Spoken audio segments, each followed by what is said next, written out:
In this video, we're going to go over the 10 lessons that I learned from doing more than 1,000 SMMA sales calls this year in 2024. And to give you guys a little bit of background, I started running a HVAC SMMA in the beginning of April. And this year I was able to scale it to a little bit over 6 figures. And one of the key things, one of the key skills that really are heavily utilized in SMA is sales. That was one of the most things that I had the most difficulty when I started out. And when I started, I was booking calls from 10 a.m. to 10 p.m. every day. Really doing 12 hours of sales calls on Zoom, or doing these sales calls on the phone, calling these business owners who didn't show up for a meeting. And so that learning curve was a period of 3 months, where the first 2 months I was in the negatives, and I didn't make I made like 20,000 my third month, but that learning curve was very, very steep for me in the first 2 months. I really saw nothing.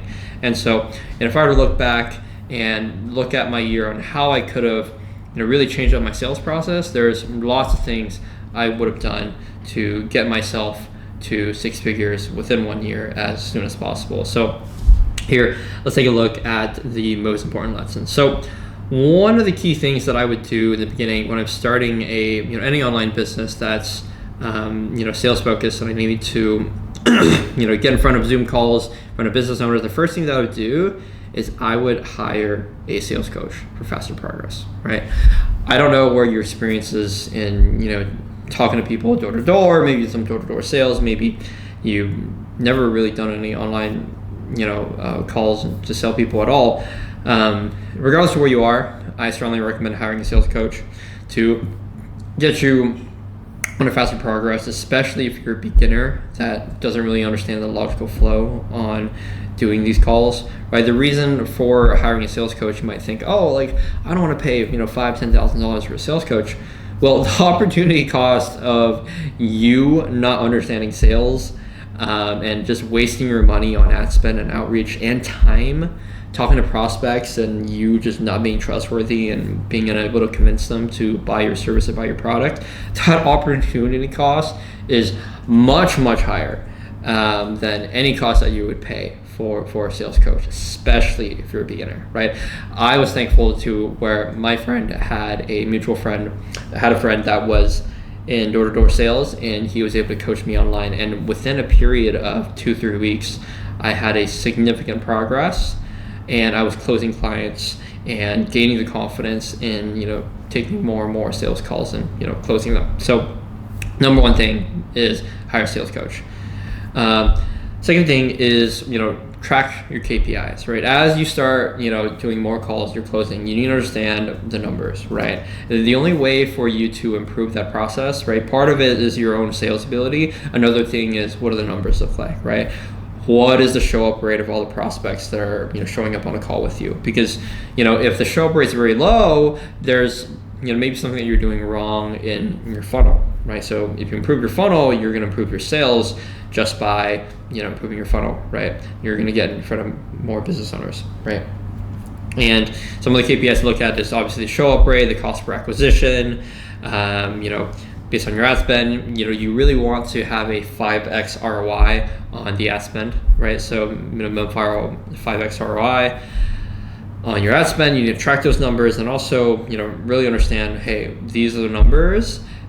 And if you know what your cost per acquisition is and what your return on ad spend is, then you can put more money into ad spend so you can talk to more clients, close more deals, and have the confidence to hire a team and be able to give them a consistent lead flow so that they can have the best success, right? And the third thing is, I only want to just really a couple months in, is call your leads immediately as soon as they opt in, right? The reason for that is most of these prospects that are either running paid ads or cold outreach, most of these prospects, they're looking at multiple different options to go for, right, for your service. So they might be shopping around. Well, most of them are shopping around. And immediately when they call in, you're just one of the options, right? And I've had instances where we've literally missed the deal by 30 minutes, where we called 30 minutes later and they already signed up with another company 30 minutes before. And he was like, if I had talked to you guys 30 minutes earlier, I would have signed with you guys, right? And so you might not think so, but there's a great chance that you might lose a prospect to someone else just because you're calling them later, right? You postponing that. When they opt in to your ad or your cold email or anything, whenever you get the lead, that's when everything's most fresh in their mind, right? They saw your ad immediately. That's when you want to talk to the prospect and do a discovery call or try to sell them on the spot. Right, so call leads immediately when you get in. If you don't have the time to have a appointment setting team, call the leads immediately when they come in to qualify them and see if they're worthy for a sales call with you. Right, and number 4 is start with the sales script initially. Right, kind of understand what the sales script is like. You need to have a script to be able to train a team on as well. But the goal is to get away from that sales script as soon as possible. Right. You need to understand the logical flow, right? And more, you stick to a sales script too long, you don't understand the logical flow, and you're going to come against a lot of objections with customers. You're not going to know what to do. So start with the sales script, but the most important is to have enough conversations and understand enough objections so that you understand what the logical flow in talking to these prospects are, right? The 5th tip that I would have is you need to adapt your sales tactics to the target audience that you're facing, right? For me, I was dealing with a lot of home service businesses. So a lot of these business owners, they can't even get on Zoom. They can hardly figure out Gmail to begin with.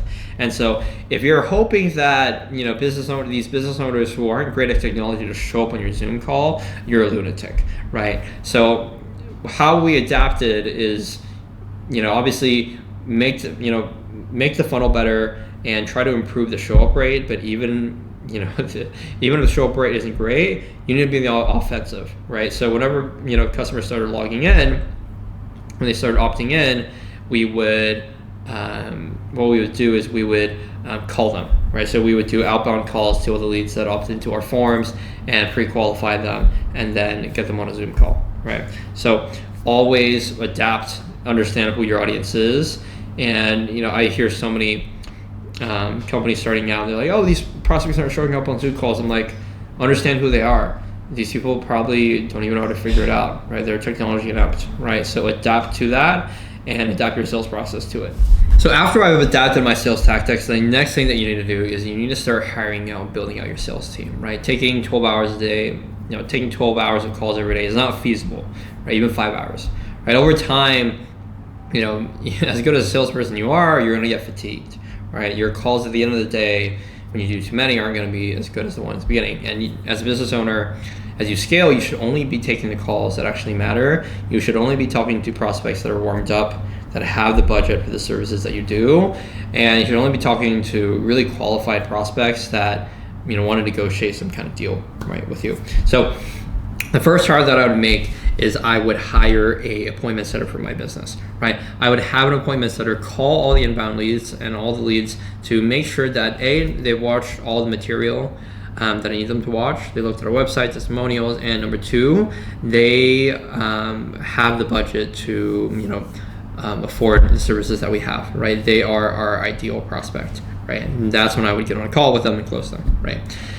After that, the next person I would hire is a closer, right? Once your numbers are clear, you understand what your cost per acquisition is, you want to maintain that. You have a consistent lead flow, you understand how much money you need to put back into ads to generate more sales calls for you to take and for your closer to take.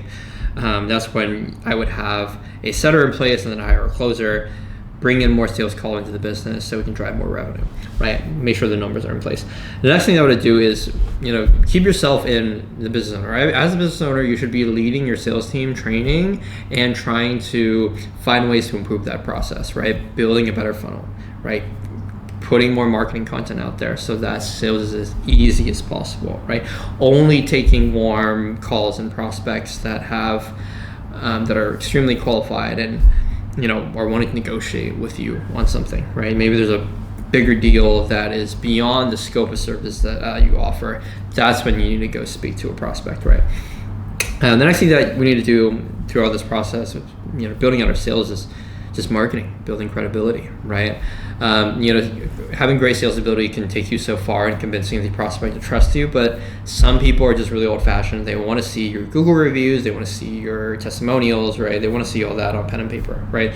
So what I would do is get case studies, testimonies, reviews as soon as possible. Put that on the website. Whenever people, come in as a lead, make sure they see everything. Make sure they see a link to all reviews and testimonials, so that doesn't become an objection on the sales call, right? They shouldn't be saying, "Oh, I want to see your website and reviews and case studies, blah blah blah." Like, you've already seen it, you already got it, right? There shouldn't, that's going to prevent a lot of objections, moving forward, right? And the final thing is building a funnel based on understanding your prospect. Going on YouTube looking for VSL funnel versus this this landing page, VSL or Google Doc landing page, right? None of those things. There's no shiny object or method that some SMMA guru has implemented that is going to work for you. What is going to work for you is going to come from understanding your prospect, understanding the pain points, how they behave, so that you can build a better funnel for them, right? If you don't get on calls and talk to the prospects and understand anything, you're not going to understand what funnel is going to be, built best to, serve all these leads, right? So there's no point in just watching YouTube looking for 5,000 different ways to build a landing page and, best ways to build a funnel. Talk to your prospects first, then build the funnel, right? Build it along the way, because you might, copy some funnel that some guy did in real estate that works really well for him. It might be complete shit for you because your prospects just behave in a different way, right? So I hope all these tips have been very helpful in helping you build out your sales team or wherever you are in sales. And, love to create more content for you guys to help you out on your online business journey. So talk to you guys soon.